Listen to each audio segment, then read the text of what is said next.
A colheita do milho avança pelo país em meio ao vazio sanitário e os desafios trazidos pelo tarifaço dos Estados Unidos.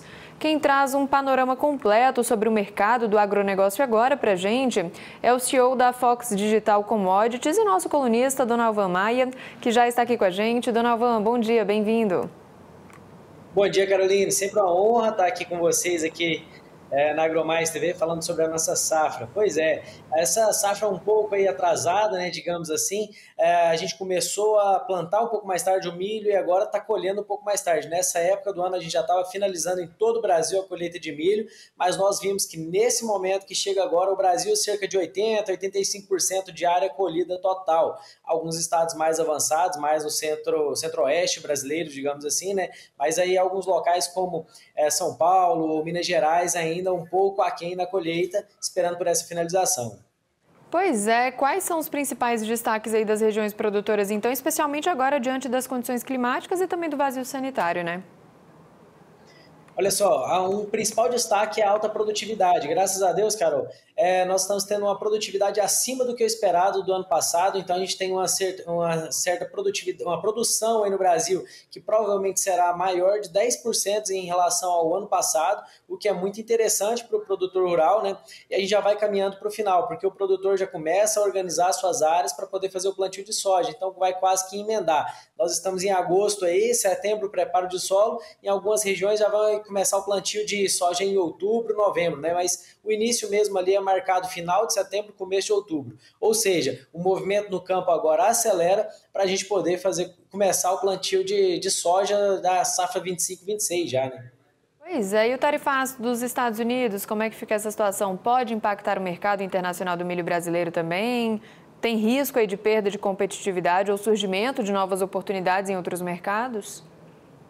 Olha, no milho o impacto é um pouco menor, nós já estamos em via de escoamento e nós estamos vendo aí volumes de milho sendo exportado até mais altos do que era a expectativa em relação ao mês passado, e esses volumes de milho estão segurando o preço, o que gera oportunidade para o produtor que já está colhendo com a produtividade mais alta na sua média e está tendo oportunidade de venda. Ou seja, a gente está começando a vender mais e não só isso. Mas no milho, quando a gente fala de milho e soja, são pontos diferentes, que o milho a gente tem um mercado interno muito forte, e com esse grande advento aí, não só notícia, mas implementações de novas fábricas de etanol de milho, por exemplo, fortalece o mercado interno, o movimento de aumento de demanda para a ração animal também está bem aquecido, que está segurando o preço do milho mesmo em plena colheita. Então isso impacta um pouco menos em relação ao tarifaço do Trump.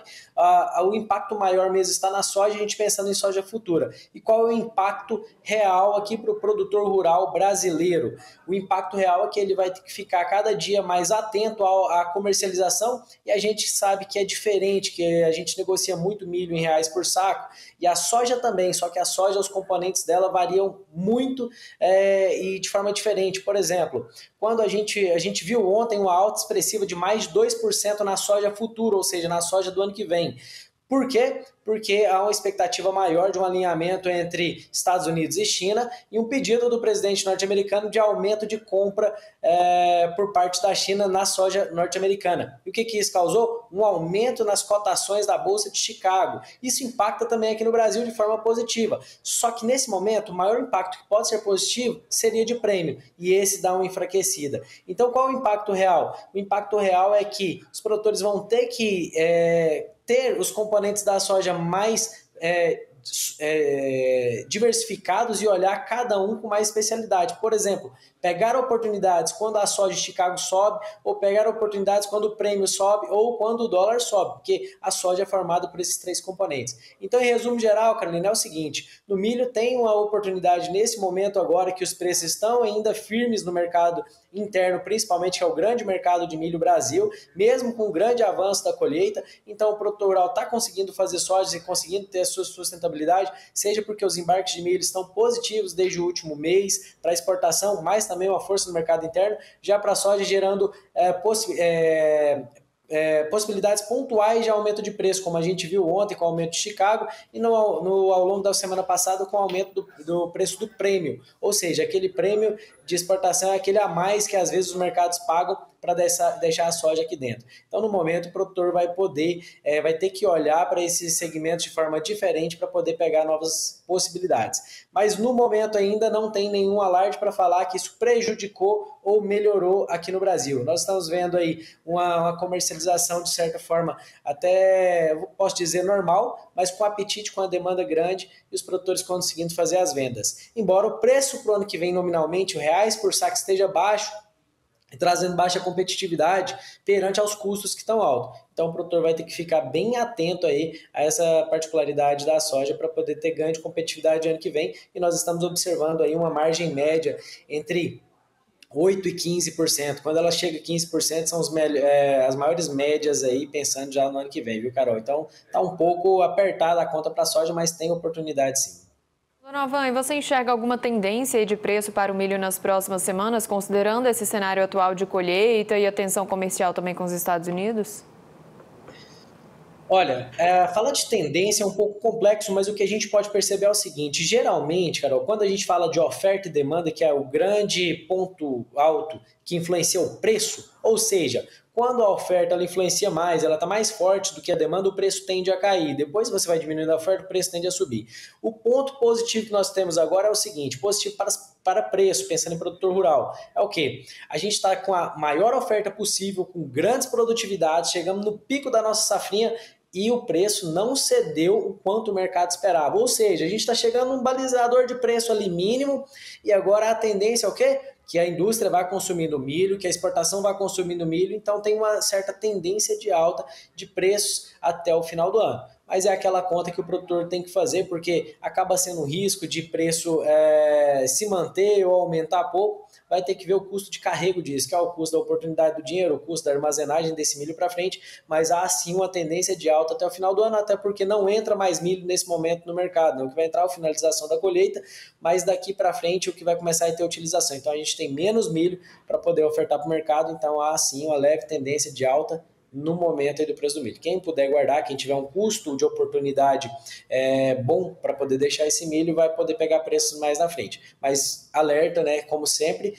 com muita cautela disso, que não é uma tendência altista de preço muito forte, simplesmente por uma questão normal de que nesse momento não entra mais milho no mercado, e o que a gente vai utilizar é o estoque que nós temos. Ele começa a ser consumido, é normal que daqui para o final do ano, mais para o final do ano e começo do ano, os preços tendem a subir.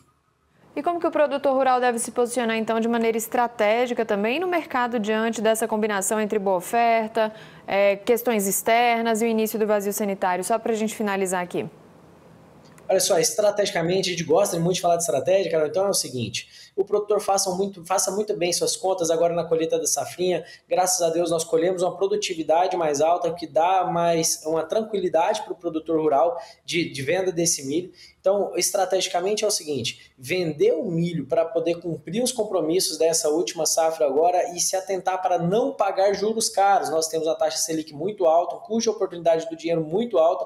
Então, se atentar para vender o máximo possível de milho nessas condições que nós temos agora, e quem puder e conseguir, pode sim guardar o milho. Aí tem duas oportunidades: ou ele pode participar de uma alta na bolsa, ou então ele pode participar guardando realmente seu físico, esperando uma alta lá. Mas falando de estratégia, que o produtor olhe muito fluxo de caixa, faça suas vendas agora, na oportunidade que tem, com os preços que tem nesse momento agora, que não caíram quanto o mercado achava que ia cair, faça suas vendas, e se for guardar com responsabilidade, aquela quantidade que não vai impactar no seu fluxo de caixa e aumento de juros no curto prazo. Já na soja, estrategicamente se posicionando aí, a gente vai chegando próximo ao nosso plantio de soja, que tem a sua porcentagem correta aí de plantio, principalmente com boa parte dos seus custos que já foram precificados, aquela conta de fertilizante principalmente, e de semente, que comecem a fazer suas travas de soja, né, que é de forma escalonada, para poder cumprir a sua média de preço aí, mesmo que com a margem baixa nesse momento, mas que faça a sua estratégia para poder ir fazendo seus fechamentos escalonados da soja e deixar que tenham oportunidades no futuro aí, se houver esse rally de preço, mas não deixe de fazer suas travas agora até o plantio desse verão, tá? Que tem uma oportunidade sim de fazer essa comercialização agora com margem. Mas toma cuidado só com a taxa de juros, que ela está sendo um grande problema, porque ela consome boa parte da lucratividade tanto da soja quanto do milho. Então essa conta é muito importante fazer por causa do fluxo de caixa. É isso, dona Alvan Maia, obrigada pelas informações, pela disponibilidade, viu? Muito obrigado, que Deus abençoe a nossa safra, uma excelente semana, Carolina. Obrigada pra gente.